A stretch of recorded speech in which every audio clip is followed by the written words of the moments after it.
think it's kind of interesting. You got Striper, Angel, God, Angel, and then you got Black Sabbath, Vinny Appleseed. Hey, this is Margarita Monet from Edge of Paradise, and you're listening to All Over the Place, where the fun sanity never ends. Hello and welcome back to All Over the Place. I'm your host, Eric Pervoznik. And I'm it today, folks. Jim and Marty, unfortunately, unable to join us today, but that doesn't mean that they are not appreciative of everything that you are bringing to the podcast every week, week in and week out. We're getting new subscribers because you're liking, you're sharing, subscribing. Can't thank you enough for all that, everybody. And on behalf of Jim and Marty, thanking you from the bottom of their hearts as well. And with us this week, folks, we've got a special guest coming from the band In Theory. Please welcome to the show, Mike Mostert. Mike, thanks for joining us today. I'm here for the fun sanity. I appreciate that, and I'll throw one up there with the all over the place. All over the place. With the all over the place mug. And Bruno Mars, a little inspiration. I put some liquor in it this morning. Filled my cup with some liquor in it. There you go. The band In Theory, you guys have been releasing some singles over the last few months and got an album coming out later this year, later this summer. And right now, you've got Since I've Been Loving You, a great Zeppelin song. And you've turned it into, you've made it your own. And what is it about the In Theory version that makes it a little bit more special for our listeners? Well, I think it's when Zeppelin did it was a little bit more, I feel, more bluesy-ish. And I think we added different elements with, it's darker. You feel it feels heavy, not heavy as in heavy, but there's a heaviness to it. And I think everybody on it just really made it their own. Eric Gales and I, even our choice of notes are quite different than the original. And obviously Tony, the Cabino, the singer. Yeah, it's just everybody really just made it their own. And of course, and then adding Glenn Silver from the Vampires and Clayton Ivey, original Swamper, and Jimbo Hart from Jason Isbell's band on it. It was just, to me, it was very important everybody just make it their own. So while we have one foot in the song, the other foot is let's make it our own, how we would do it. I dig it. And then you guys, you got your Muscle Shoals origin. So I like one of the descriptions on your website, kind of referring to you guys as kind of like a swampy sound garden, which I'm not going to argue that one bit because like you said, you've got Zeppelin. There's Zeppelin for a reason, but you guys took it, made it a little bit heavier, like you said, and just that Muscle Shoals swampy. Just it's a little more sinister. I think is a good way to describe it too. Yeah, it's a good way of describing it. It's just dark. That's the best way I can say it. It just feels dark. It feels heavy. And I think it's just because of the choice of notes. And, right. And I think also if you listen to it, you'll maybe pick up. Some people have picked up on it, but there's some Beatle elements to it. There's some Queen elements to it. And Eric pointed out when I was doing certain parts that he thought it was sounding like She's So Heavy. I Want You for the Beatles. Yeah. If you listen to that version and Since I've Been Loving You, our version, you'll hear that. And it's even when I'm doing, I call it switching from, like the whole song's like a B minor, B pentatonic. And then to get out of certain parts, I'm adding a major, so I add a uplift, which is sort of like what a Brian May would do. Right. I couldn't put my finger on it while listening to it, and now I'm definitely hearing the I Want You, She's So Heavy. I'm definitely hearing that, so I'm liking it. So I think that's the difference, and of course I think Tony's vocals on it. It's almost like the second coming of like a male Janis Joplin or a male Beth Hart in a way. It still keeps the thickness of the. Of a Cornell, but he's just ripping it up. And definitely a soulfulness to it. Absolutely. Oh, yeah. And of course, you mentioned Eric Gales coming in and playing on this, and also by the time this show drops, there's going to be another single out, Retribution, featuring Tommy Henriksen. Correct. And So you're quite the accomplished player yourself. You're laying down some notes quite well on your Gibson 57 Gold Top. I like that. And I'm telling you, folks, when you go to the band's bio, when you get from the PR people, and it very specifically lists what Mike's playing on this album, it's like you got to mention the Gibson Gold Top. I'm so glad you did your research. I've done some interviews, and they know nothing, but unfortunately. And I wish my buddy Marty was because I mean I play. I'm a guy who plays guitar. Marty's a guitarist. He's a gearhead. He knows this like what goes into this. I just know it sounds great. There's your PC, Bob. Let's do it. If I can do it. Oh, there we go. That's right what there. we're There's about. the 57. Wait, let's see. Oh, 57. There you go. Oh, that's what I'm talking about right there. Yeah, my brother Mark is in Ohio drooling right now. And that poor 57, I have a few 57s, 69 as well. But this 57, it's just magical. And, sometimes I get into the moment when I'm playing live, and then only after the show, I'm like, man, I'm an idiot. Like, 'cause, they're not cheap, as you know. And oh no, I'll turn the guitar upside down. I'm pressing on the neck. I'll scrape it across the amps, and I feel like certain guitars are made to be played. And my dog's not happy about that. And the dog absolutely agrees with you. That's a true statement. So, but that was made to be played, and like I said, I have 2 more 57s, and honestly, they do not play the same or sound the same. 69 I never bring out, just for the studio, and then I have some other gems that I'm just scared to bring out on the road. I just don't bring them out. But this thing, I just abuse the hell, and it's like I said, in the moment, I'm like, what am I doing? As I scratch against the amp. And on this last tour, I don't know what's possessing me lately, but I turn the guitar on its headstock, and I'm pressing down on the headstock while the guitar's upside down, and I start soloing. And I'm thinking, that neck is going to snap one of these days. Like, what am I doing? But you'll look good and sound good while you're doing it. Excuse me? You'll look good and sound good while that neck is exactly right. And that's half the battle. But that one is magical. That one, and you can play, 10 of them, as you know, and they'll play and sound completely different. And even though, like, technically, okay, this is a mahogany, this has got a maple cap, and so forth, but you don't know which forest that mahogany came from. Right. They could have cut that tree in Alabama 40 years ago, or that tree could have been cut 100 years ago in the Northeast, and nobody knows, and then there's that other thing, about the Wednesday guitar and Friday guitar, and so there's a thing that goes back to the Fender and Gibson days, way back, and they always call it a Wednesday guitar. Like, they always feel the best guitars are built on a Wednesday, because Monday you're just getting off the weekend, you're not totally focused. Tuesday you're almost there. Wednesday you're sort of like in the groove, and then like by Friday you're ready to leave. So they always say you don't want a Monday or a Friday guitar, you want a Wednesday guitar when it was built on a Wednesday. So I feel this one is a Wednesday guitar, and maybe my other ones are a Monday and a Friday.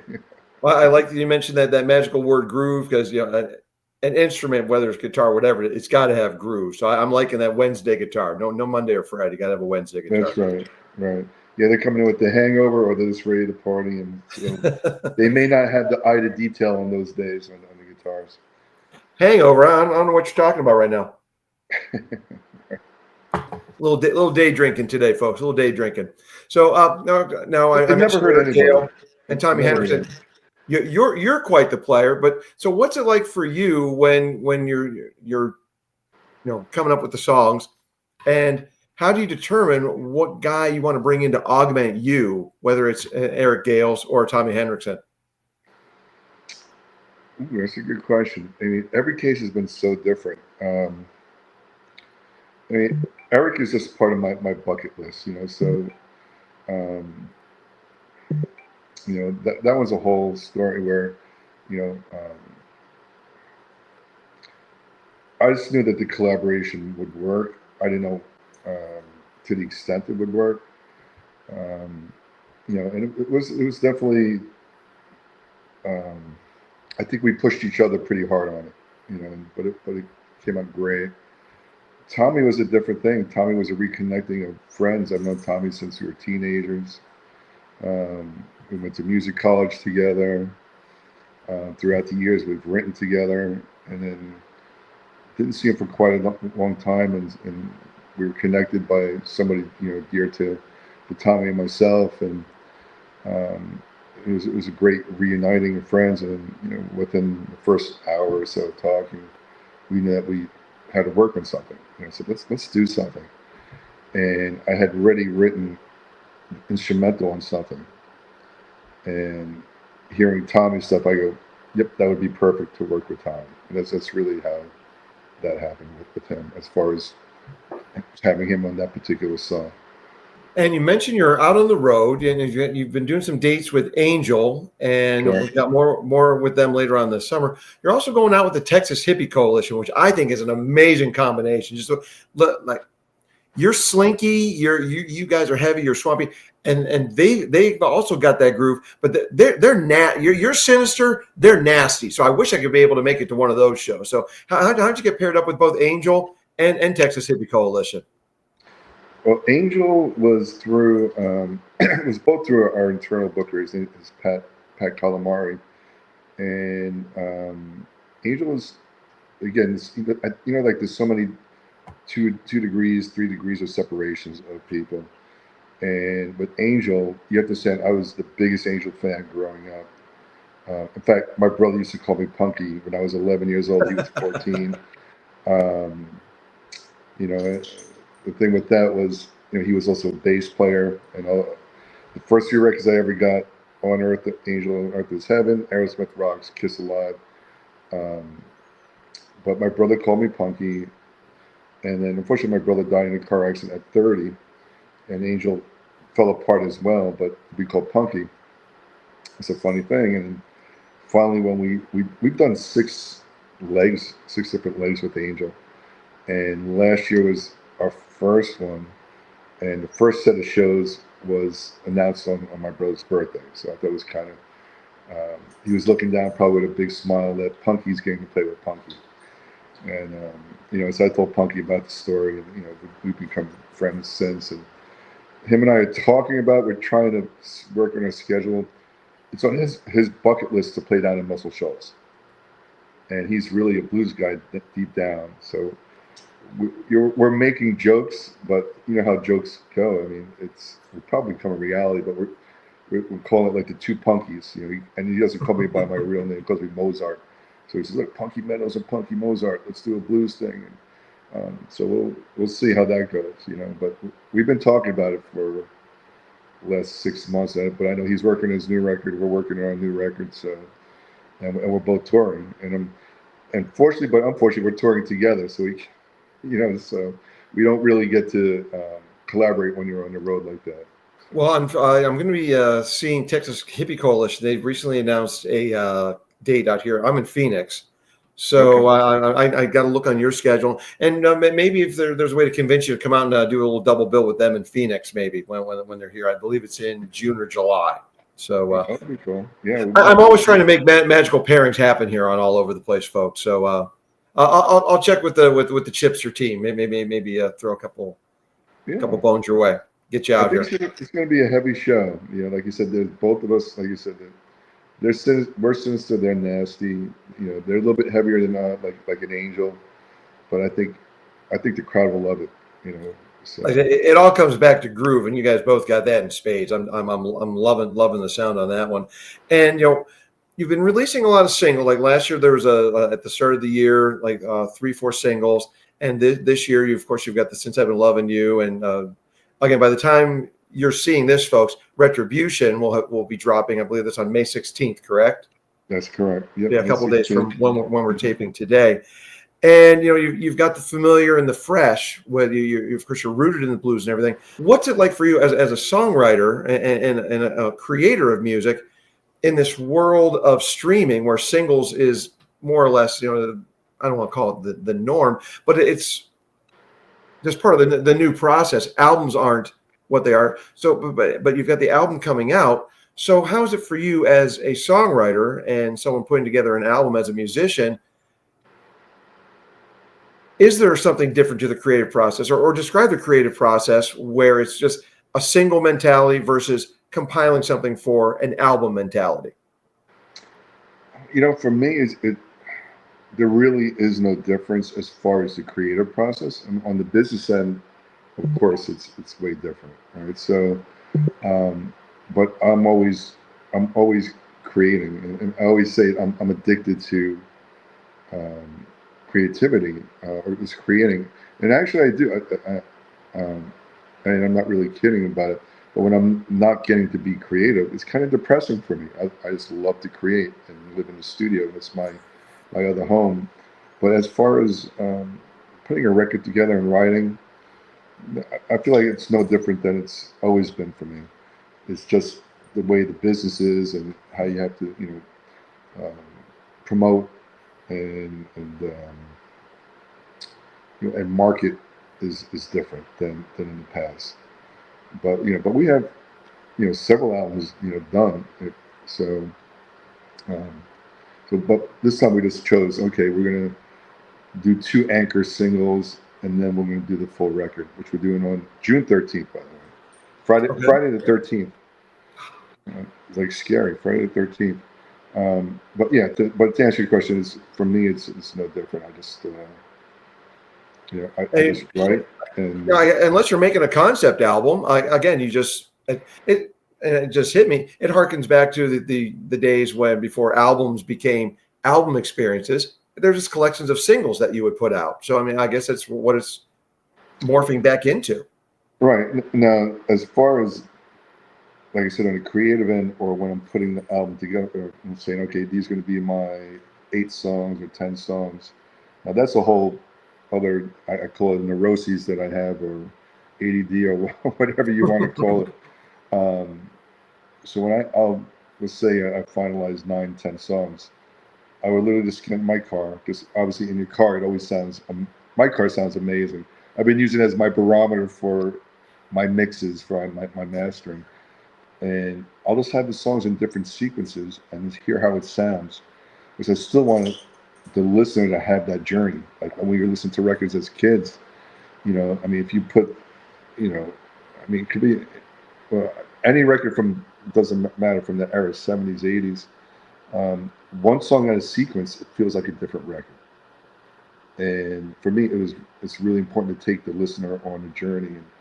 And so literally, I go on a journey to create the journey. And sometimes I'm not exaggerating. Sometimes I'll drive 10 hours straight. I'm like, oh shit, I'm in Texas, or oh, I guess I'm in Florida, but I'm taking notes of how each song feels after the next song, because because there is momentum sometimes, and there's also sometimes an energy drop, and then you need the next song to lift it up, or you want to continue with that, whatever that emotion that you just brought this person down, or the listener down. And I go through every kind of sequence. And sometimes I just narrow it down to, okay, these two, how do these 2 songs play back to back? How do these next two? And then fine tune it from there. Well, once a DJ, always a DJ. But yeah, just getting that flow and just like I said, the highs, the lows, and then just doing the reverse and just getting people that much more involved in the experience. Oh yeah, no doubt.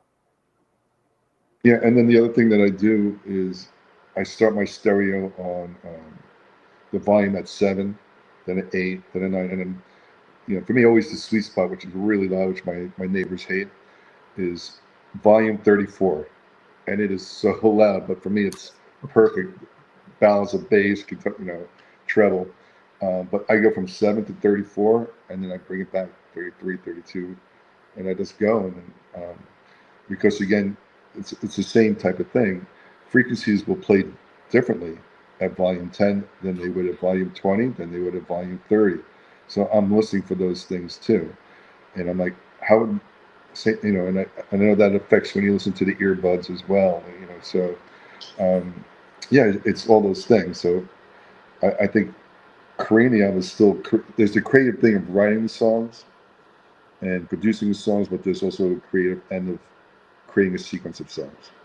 Love it. You've got 34, you've got all these different ranges. And I'm recommending, if you're watching on YouTube, folks, you will see along the ticker along the bottom, I'm saying you crank the volume on Since I've Been Loving You. You crank the volume on Retribution.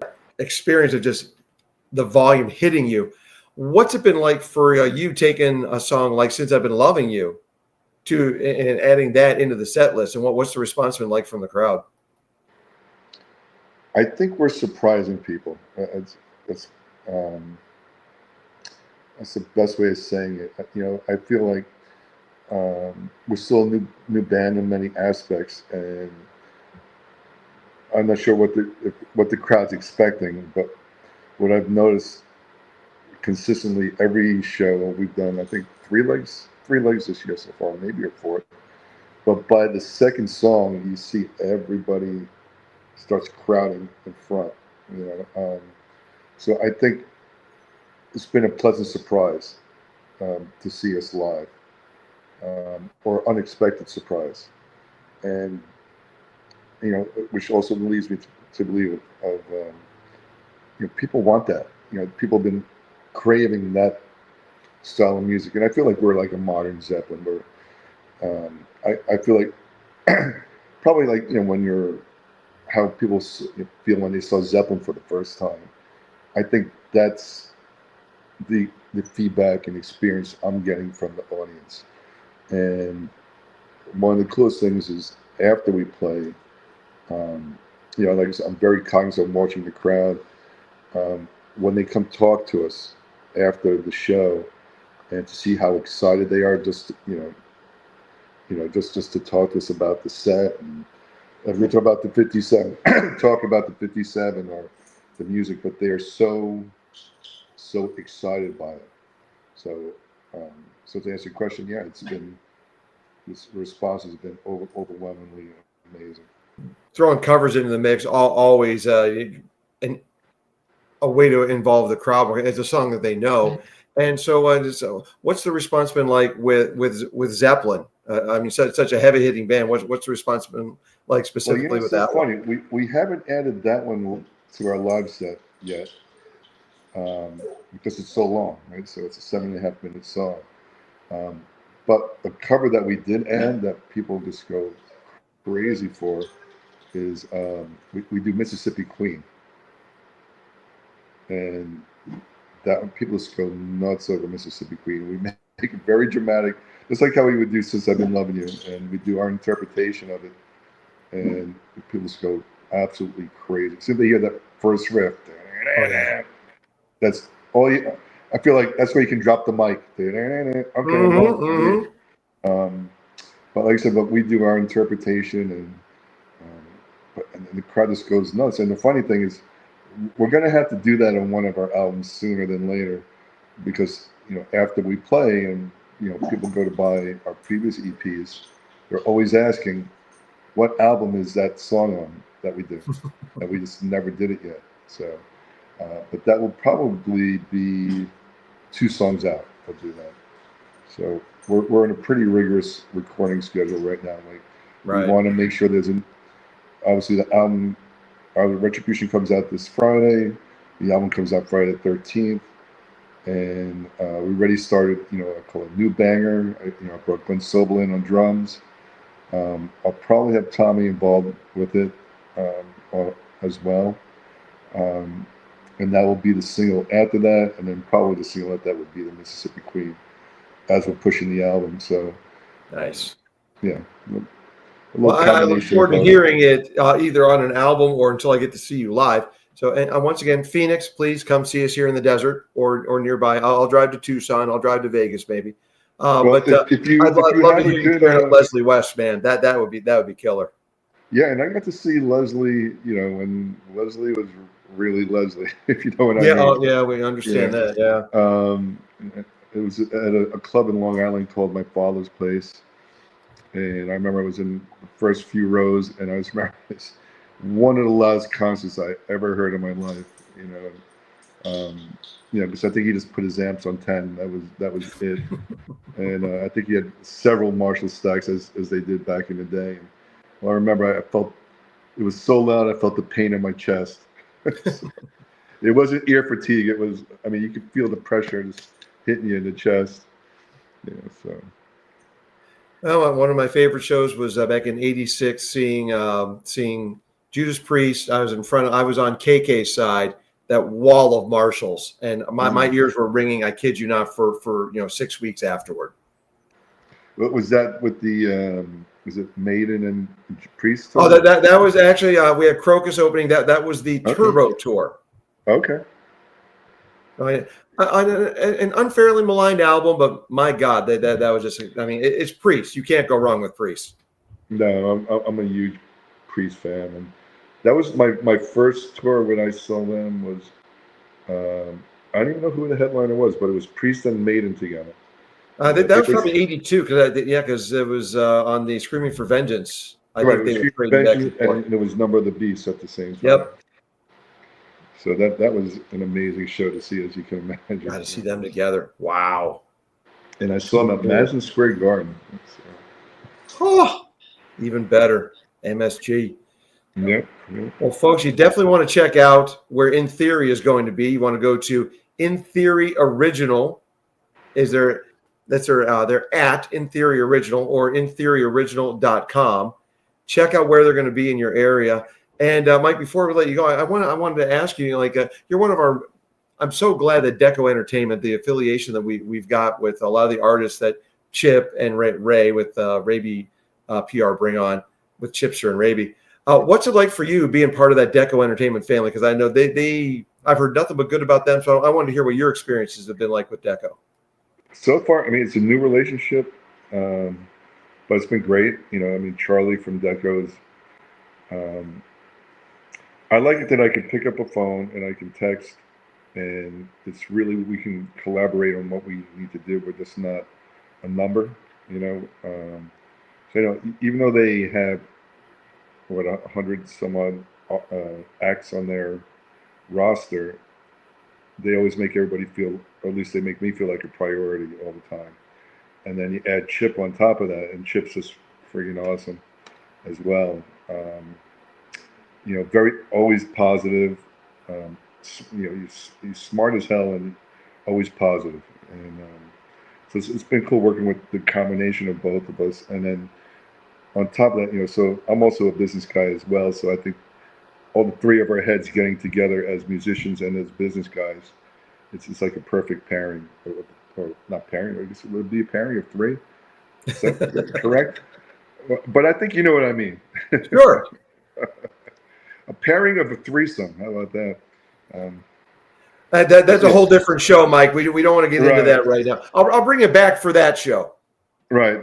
Well, that's for I always make a joke of, I do Russian porn. That's my other alias. I'll buy you dinner first before that show. We mentioned Eric Gales and Tommy Henriksen have been guests on the last two singles. Any other guests coming on that we can talk about now, or we want to save that for a surprise for Friday the 13th? Well, I can mention a couple other people that are on the record. So we also have on the record Vinny Appice from a little band called Black Sabbath and Dio. So Vinny's on 2 tracks, and then I brought in also Perry Richardson from Stryper. Nice. So he's on a few tracks, which I think is kind of interesting. You got Stryper, Angel. Whatever, God, Angel, and then you got Black Sabbath, Vinny Appice. So they're very quite opposite in their in their presentation of their bands. So that both of them on the same album is kind of fun to me. So. Well, you're talking to a huge Prince fan, so mixing the sacred and the profane never been a problem for me. I just go to confession and to do a couple of Hail Marys. I'm back on the street. That's right. That's all. Yeah, just a few, and then you're good again. Then you can get into trouble again. Well, Vinny on that's so cool. Looking forward to that. And folks, again, make sure you can head over to www.intheoryoriginal.com or check them out as In Theory on Facebook, TikTok, Instagram, their YouTube channel, which let's see if I'm remembering right here. Is it In Theory Band 9291 or 9192? I think it's 9291. If you're watching, folks, I wrote it down, and this is the liquor in the cup talking right now, folks. I get confused sometimes, but yeah, but check them out. All the socials, all the streaming platforms. And Mike, thank you so much for that Zeppelin, making it slinky, making it sinister, making it heavy. Loving that cover of Since I've Been Loving You. Looking forward to Retribution. Of course, by the time this airs or drops, we'll have heard that. Thanks so much for joining us here on All Over the Place, Mike. Been a pleasure. Thank you, and thanks for listening and appreciation of guitars. It's rock and roll, and I wouldn't know what to do without a little not just rock and roll, but some loud rock and roll. And that's right. We're gonna throw the devil horns up there for Black Sabbath and Striper. Right. So, yeah, check them out live. Go to the website, check them out. Hopefully, you'll be able to see them with Texas Hippie Coalition or Angel, or just get out there and see live music, because live music is the lifeblood of all music, as far as I'm concerned. Yeah. Connecting with the artists who made the music for you.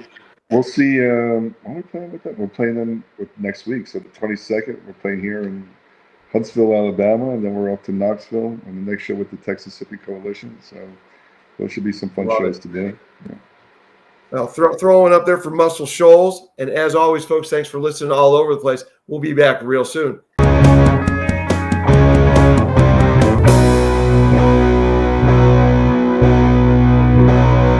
All Over the Place, where the fun sanity never ends.